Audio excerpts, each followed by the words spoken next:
Maize has some terrific individual pieces, but it's far from a full corn meal. Its humor sometimes comes off as a bit corny.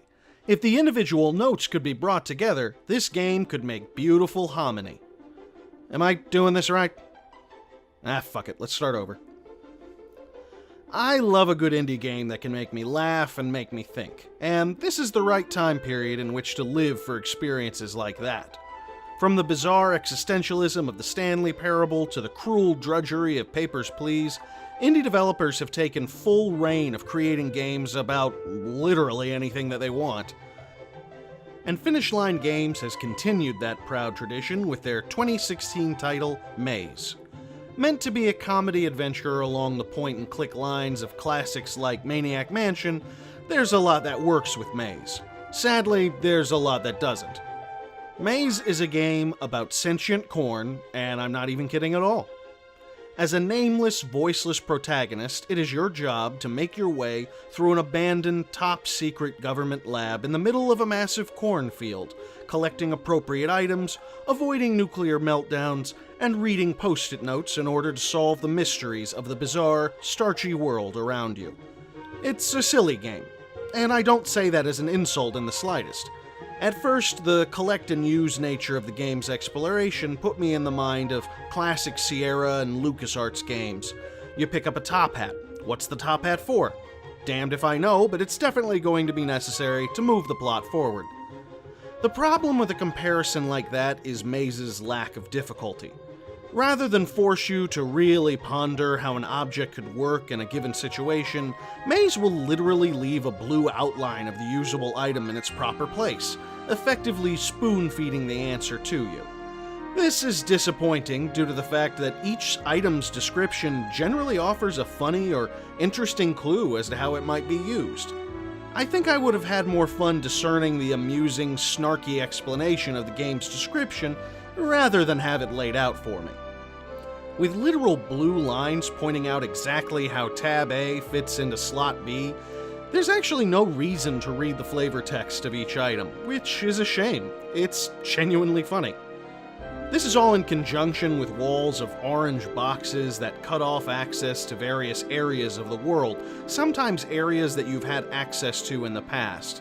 The boxes appear and disappear based on how many of the correct items you possess for the next step to be taken, and it guides you smoothly to exactly where you need to be.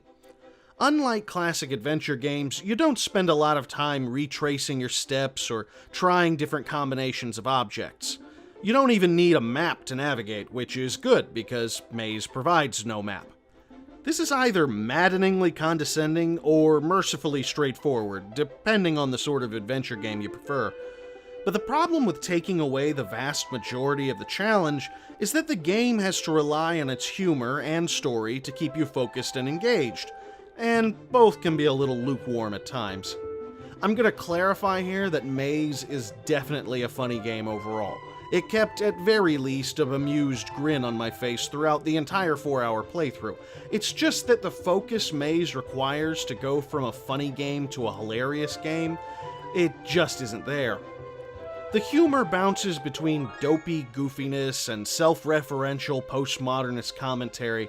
In fact, it almost feels like it was written by two completely different writers. When you're in the world, the humor is far more simple. Talking stalks of corn say stupid things. Oh, right, we should probably go. Yes, that would make sense. So what do we do now? Something productive. Another nap? Yes! That's the most productive thing I can think of. A robot teddy bear with a Russian accent refers to you and the world around you as stupid.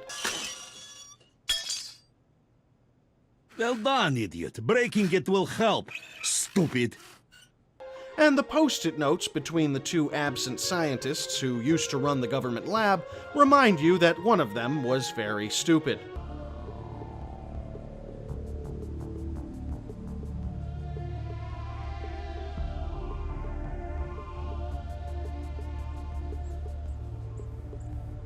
Everyone's stupid.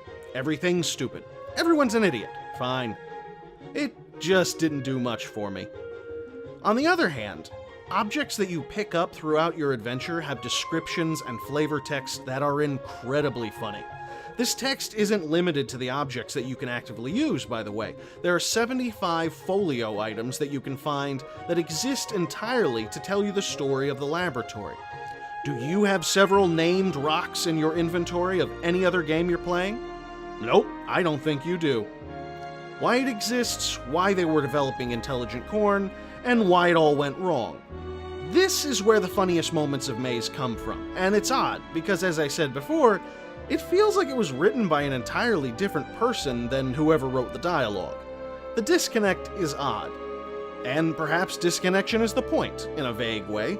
The game's final twist and climax certainly holds up to such a chaotic notion, and I'm glad I made it all the way through to see that culmination. It just hangs together so loosely.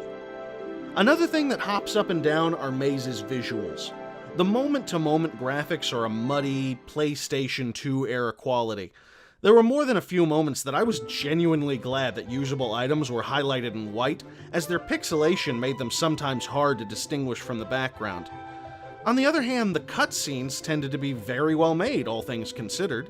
The action was crisp, and the sentient corn's faces were rendered to a level of detail that made me consider whether or not this game was meant to be a horror piece instead. Suffering will be so incomprehensible that your small mind will break! Stupid plant, why is your face like that?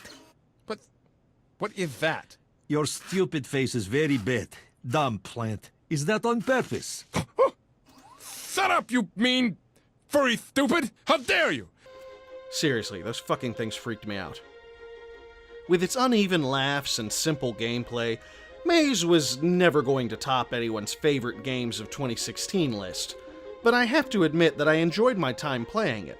The whole adventure can be fully played in 4 to 5 hours, depending on how long you stop to read folio descriptions, and I can definitely say it's a unique experience. It'll scratch the itch of adventure and point-and-click fans just enough to keep them interested. For anyone else, though, I'm afraid Maize might be better left in the fields, where it could have roots, and wait for the reign of better inspirational humor. I'm fucking done. I'm sorry. Sorry. Maize, ladies and gentlemen. Oh, right, we should probably go. Yes, that would make sense. So what do we do now? Something productive. Another nap? Yes! That's the most productive thing I can think of. If Daddy don't sink a little drinky, Daddy gets sad and blue. Sneak a little drinky, sneakity-doo. Sneak a little drinky past you. Sneak a little drinky, sneakity-doo. Sneak a little drinky past you.